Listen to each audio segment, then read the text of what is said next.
Welcome back to the SSLFamilyDad channel. Today we're out here with the wood pile. It's the never-ending process here on the homestead of trying to prepare for winters. It is June here in Michigan, and I have a ton of wood that has been sitting here for over a year that needs to be split. It will not really dry out well unless it's split. So if I want to burn it this season or next, I have to get this wood split. So I've got this huge pile behind me that just needs to be taken care of. I also have some other trees that are still down around here. I've got logs everywhere. So I just have to spend a ton of time splitting. This is a struggle I have every single year, trying to find time to get out here and prepare enough wood for the season. It seems like I'm always behind. Today we just have to get a lot done. So this is the main supply of wood. This is what has been dumped here for a year and a half. Almost 2 years actually that we've dumped wood here, and the pile has I've never been able to keep up with it. I've brought in more wood than I can ever split, it seems like. Now there's a ton of this in here that doesn't need to be split. It just needs to be cut into, appropriate lengths so I can stack it. I've got a stack going back there, and I plan on making some other stacks out here and just in some other various areas around here. Maybe down in this flat area I can put some posts in and start stacking out there, or maybe even up on the hill in the sunshine. So we also have over here, looks like poison ivy. We have these oak trees that I cut down. I just have one left that needs to be logged up. The rest of it is already logged up there. That all has to be split and stacked, and I think a lot of that will get stacked up on the deck close to the house. And then up the hill at the top, we had 2 other oak trees come down this year, and those have been halfway processed, but I have tons of wood up there to split. And I also have a forest filled with wood that's down. And I've got this oak tree that fell down in a storm last year. There are several other oak trees. There are some standing deads in here that can be taken out. That stuff is probably ready to burn right there. That tree's been there for quite a while. We've got some other stuff down here that just fell in the last year, and some older stuff. There's tons of trees down in here. Up on the hill, I've got 3 or 4 other oak trees that have fallen. The problem is never having enough wood. We have tons of wood here. I have enough wood for several seasons. I mean, probably 3 or 4 years worth of heating this house. But it takes a ton of time, and that's the biggest cost to heating with wood is just time. You're trading in money for time, and that's the way it always is. Propane this year is expected to be higher than it has been possibly ever, if not at least through the recession back in 2008, 9, and 10. Propane was super high then. It's time to fire up the splitter and start getting to work. Let's just start by saying I don't have a great process here. Somebody's going to make that comment. I get it. I'm trying to move the splitter close to where I have the wood ready. So I'm going to use the splitter here to get this stuff split. Then I'll actually move the splitter right up here, and I will split from the stack and toss it over into a pile on this side. The idea is always to have your wood in a place where you can split and stack it in the same location. That's the goal.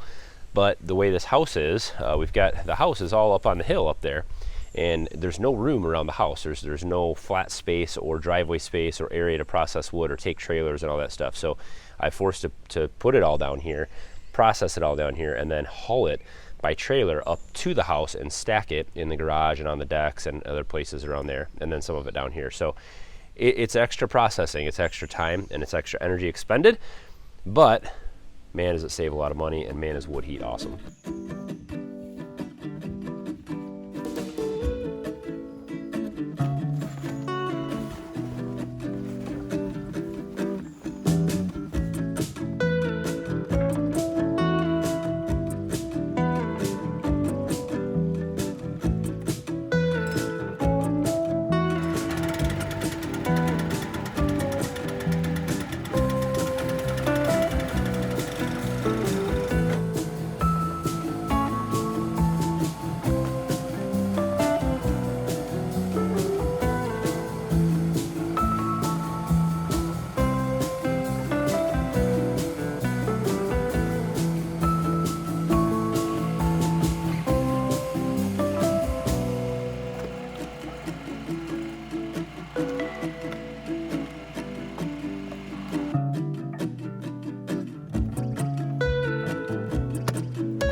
All right, this is what I have so far. Got this edge. It's about 80 degrees today, 80 something. And so got a nice cooler full of water over there running off the solar generator.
Well, this one at the bottom of the pile has been kept wet enough where it actually started to grow.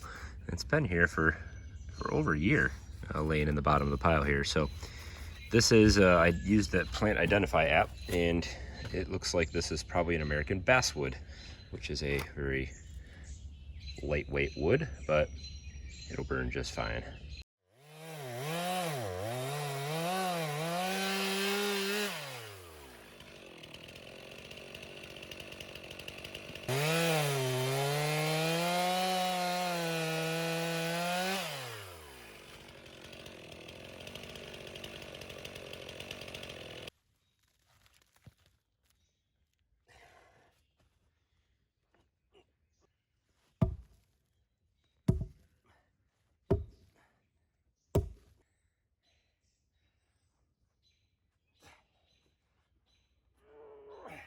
Okay, might need a tractor for that one. All right, that's what we've got. Finished that stack off back there. And I'd say that's about maybe a 16-foot stack by about 5.5 feet tall. And then this one here is probably maybe 30 feet by about 5.5 feet tall as well. So it's a lot of wood. It's a couple face cords, few face cords anyway. We have a lot more to do still. There is just literally tons of wood in here, which is great. So what I have found, I think, to be the easiest is I'm going to keep the stacks right along here.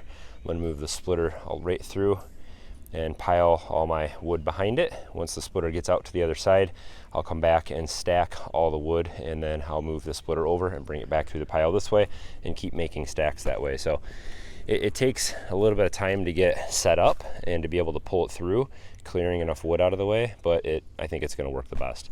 So a couple tips and tricks, I guess, things that I have found to be useful. Obviously, you see this all the time, I'm sure. These T-posts are great ends. There are other ways to stack the ends. You can do a crisscross, so stack this way and this way at the end, which will hold your stack in pretty good. But I've just found this to be quicker and easier. I don't have to mess with that because I'm usually stacking in a hurry while I'm splitting. On the ground, you don't want to put the wood right on the ground. So even though I generally, if I'm out in the woods, I generally wouldn't save this size branch. I do usually save a few of these for this purpose. So these are all along the bottom. We have lined these smaller branches, about 2 or 3 inch branches, and that just helps to keep the wood off of the ground, and it gets lots of air gaps in there, so air can can blow through this stack. So another little tip is I don't let anything go to waste. So I start picking up, especially on the top of the stack, pieces of bark, small sticks, little stuff like this.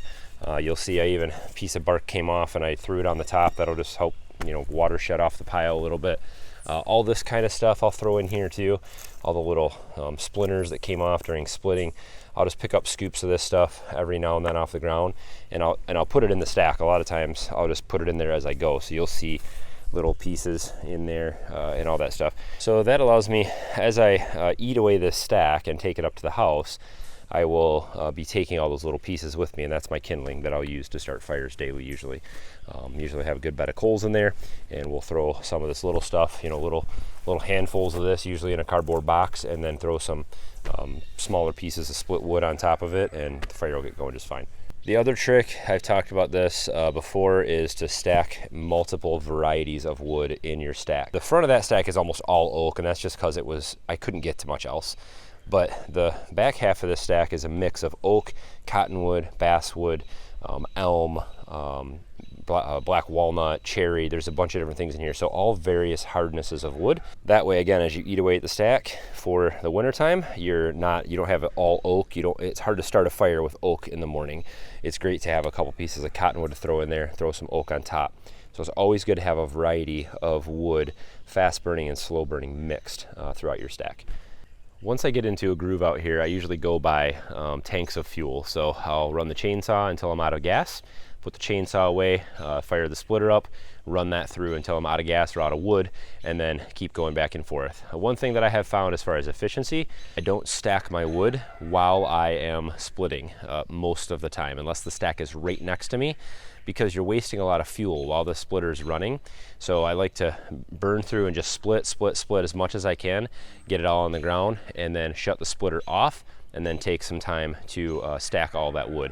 Going back and forth that way, not only does it give you a little break in your routine, break in your task, it's a little more fun that way, but it also helps you save fuel and get more wood split per tank of gas. So what is the hardest part about heating with wood? Well, I think that it is not the splitting, it's not the cutting down the trees, it's not finding wood, it's not any of those things. It's really just managing the time that it takes to do it. All of those things are actually good for you. They're physically good for you. It's good to get outside and do those things. I don't think that's not the hardest part. It's actually kind of the most fun part of heating with wood, well, other than sitting in front of a fire with a hot cup of coffee. But heating with wood takes time. You have to invest a lot of time in preparing and splitting and maintaining your equipment and all these other things. We live a very busy lifestyle. Lisa and I, we spend a lot of time at church. We serve in various capacities. We spend a lot of times with family and investing in our kids and things like that. And so there's a lot of pulls in life for your time. So somebody said to me many years ago, what do you have in common? What does everyone have in common with Bill Gates or Elon Musk? And the thing is that we all have the same amount of time in a day. It just depends on how we use it. And so there's always a give and a take. Every time I decide to come out and split wood, there's something else that I'm not doing. There's a project that's not getting done. There's time that I'm not spending with my daughters or my wife. There's time that I'm not spending serving at church or taking care of a neighbor or doing something else. So there's always a cost with everything that we do. Heating with wood takes a lot of my time. I try to get out here a couple hours a week. That doesn't always happen, and so then I end up piling it all on at the end of the year a lot of times. So this is always the hardest part about heating with wood. But is it worth it? I've done lots of videos about this. In my opinion, it is. It is worth it. It's worth the financial savings. It is worth the physical benefits that you get of just getting out and working outside, and it also. The wood heat is amazing. Having a fire in the house, having that fire lit is there's nothing like it. There's nothing like sitting by a warm fire. So yes, it's worth it. It's worth every bit of it, but it is difficult. So finding efficient ways to manage wood on every homestead is extremely important. So hopefully you guys are finding ways to manage your homesteads, or if you're looking to heat with wood, hopefully this gives you some tips and tricks. But also share your tips and tricks down below. What are some things that you see here that I'm doing that I could make more efficient? What are some things that you do that helps your process be more efficient? The more time you save, the easier it is to get more wood, and the more time you can spend doing other things. So Let me know what you guys think. Don't forget to hit thumbs up on today's video, and I'd love to hear from you guys. I'd love to hear your tips and tricks, so put that stuff down below. Subscribe if it's your first time here. We'd love to have you tag along. Lots of good stuff coming up. Garden behind me is growing really well. I'll give you guys an update here pretty soon. And as always, guys, thanks for watching. Have a good one.